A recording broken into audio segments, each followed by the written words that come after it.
Chris worked as a thug, a doorman, and a debt collector, handling situations with his fists and boots. His boss, Robert Harris, was a short, bald, fat man in his 50s who owned Harris Protection Services Ltd.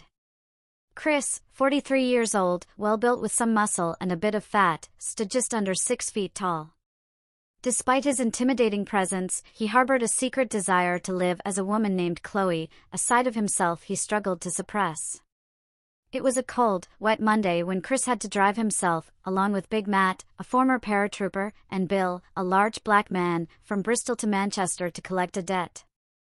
They were delivering a first warning to someone who owed money, breaking fingers if necessary.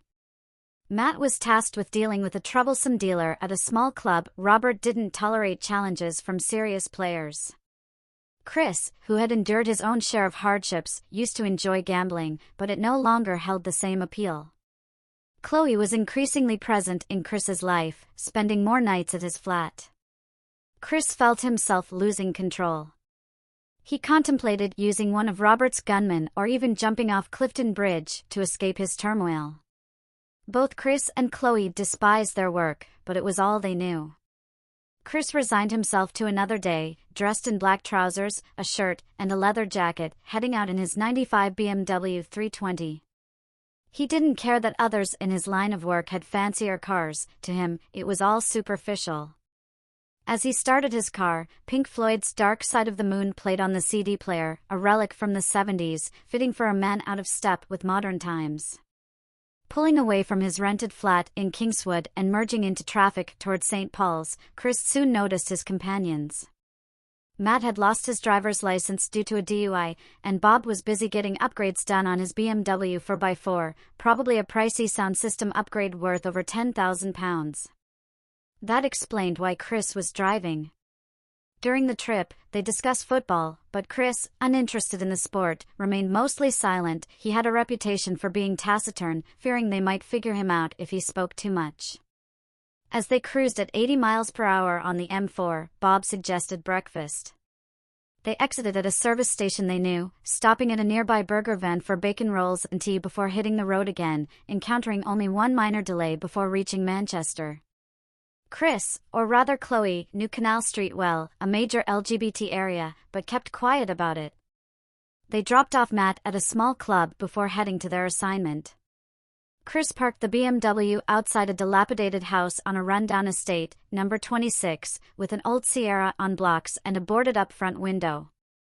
Going around to the back, Bob knocked on the door. The man inside fled out the back, but Chris swiftly incapacitated him with a powerful punch to the gut. Bob handled the conversation while Chris stood with arms folded in the squalid house. Long abandoned by his partner and children, the man, John, was a 5'7", scruffy figure with long, unwashed black hair and a face scarred by track marks, clear signs of addiction and failure. He owed £1,600, but might as well have owed £16,000. It was a pointless task, done as a favor for Robert. Chris grabbed John's arm and forcefully laid it on the kitchen table, delivering a stern warning with a steel ruler across his hand. If John didn't comply, next time it would be a finger, or worse.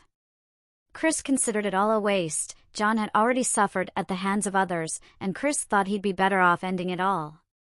When Chris returned to Bristol, he couldn't resist the urge to cleanse himself of the day's filth and embrace his feminine side as Chloe. After a shower, he meticulously removed his body hair, a risky move given the assumptions some colleagues already made about his sexuality, though they never vocalized it. About 4 years ago, a young troublemaker joined the company and provoked Chris one night.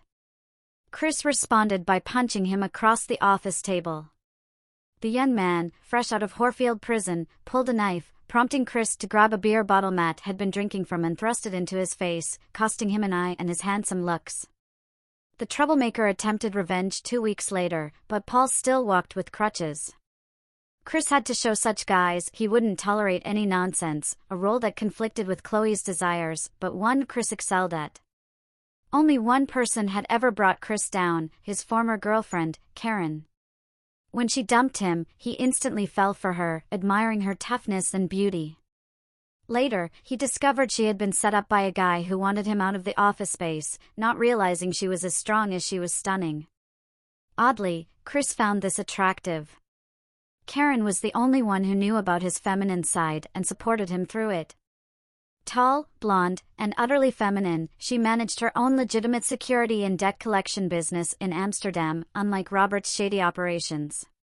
Soon, makeup, a wig, a black floral print cotton skirt, a black top, white wine, soft lighting, music, and candles helped Chloe forget the day's hardships. As Chloe relaxed, the doorbell interrupted her peace. Chris wondered who it could be. His colleagues knew he didn't socialize after work. Glancing at the TV monitor, he saw Karen, a pleasant surprise, looking as beautiful as ever in her black knee-length skirt, black top, black leather jacket, with her lovely blue eyes and full red lips. She was the only woman who ever intrigued both Chris and Chloe. Chris preferred men, but Karen held a special place in his heart. Chloe welcomed Karen inside, offering her white wine.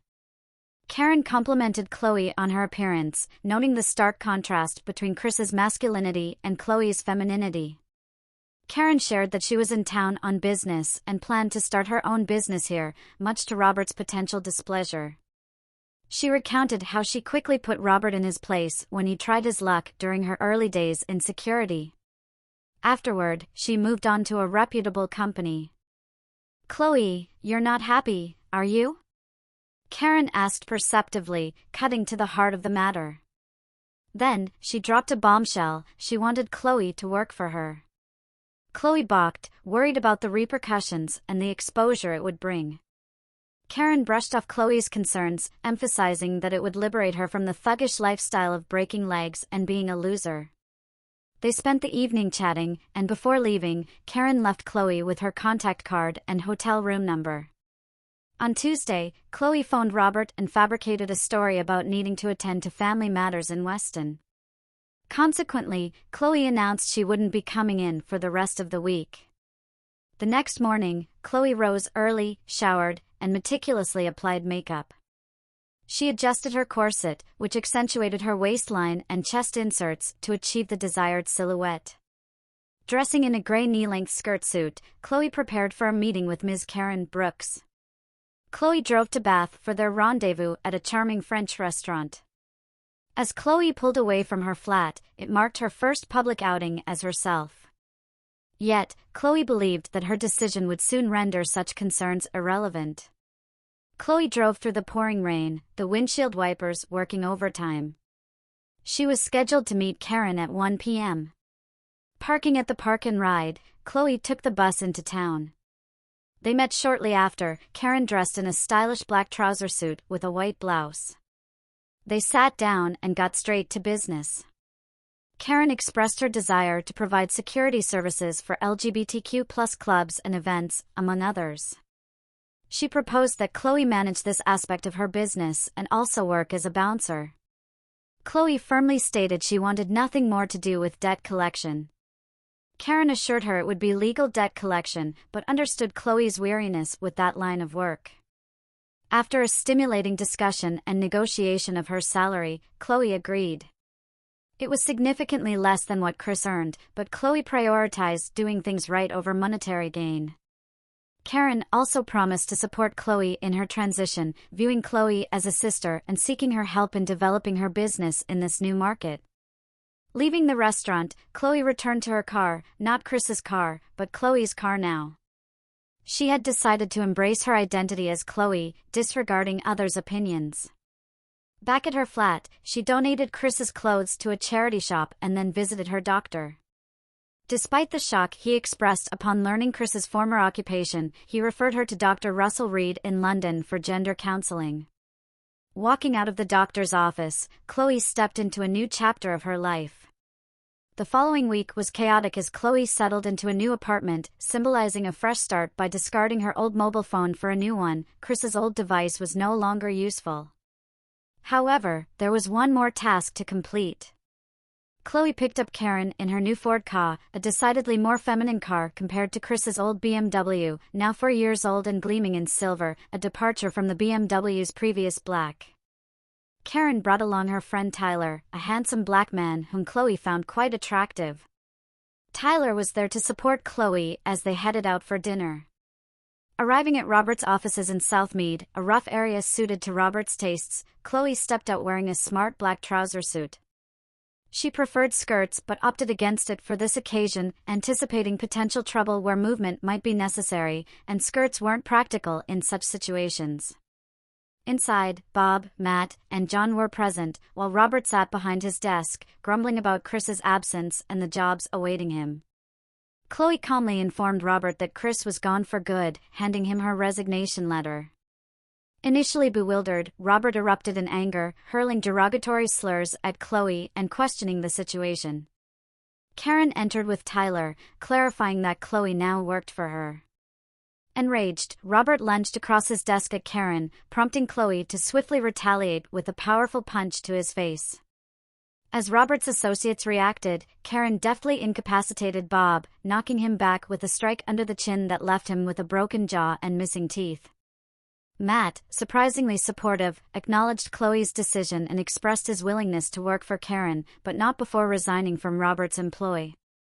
Robert, nursing a bleeding nose, threatened retaliation, but Karen calmly warned him against any further trouble, asserting her knowledge of his misdeeds. Reluctantly, Robert relented, ordering Chloe and Karen to leave his office, calling them derogatory names. Karen, unfazed, assured Robert that as long as he and his associates left them alone, there would be no issues. With that, they departed, leaving Robert to contemplate his next move. We left, and tears welled up in Chloe's eyes. Karen asked what was troubling her. Chloe was overjoyed, yet burdened by Chris's past misdeeds. Could she reconcile with it? Karen admitted she couldn't answer that, but encouraged Chloe to live better than Chris ever did and strive to be the best version of herself as Chloe. 5 years later, Chloe underwent gender confirmation surgery and spent 3 years working for Karen. However, her passion waned. Karen supported Chloe in retraining for office roles, now serving as her driver and housekeeper, a position with less income than managing and working the doors at Karen's LGBTQ+ ventures. Despite this, Chloe found contentment. Her hair had grown beautifully, her chest a comfortable B-cup, and she found nightly fulfillment with Tyler in their flat within Karen's spacious Bristol home. Chloe cherished wearing her smart gray skirt uniform while driving the Lexus and her housekeeper attire, resembling a maid's outfit with a white apron, though Karen refrained from calling her that. Meanwhile, Robert continued his small-time schemes, while Karen's flourishing businesses in Bristol and Amsterdam made her wealthy. Karen found love anew with Tyler's friend, Amanda, a stunning black transgender woman who shared Tyler's appreciation for T-girls. Karen remained the boss, and Amanda adored her leadership. The two were deeply in love and close friends. Chloe and Amanda bonded over shopping trips. Unlike Chloe's size 18 frame, Amanda stood at 5 feet 6 inches, a size 14, with a less than perfect passing rate but a confident and presentable presence. Above all, Chloe lived the life she was meant to live, no longer trapped in the wrong existence.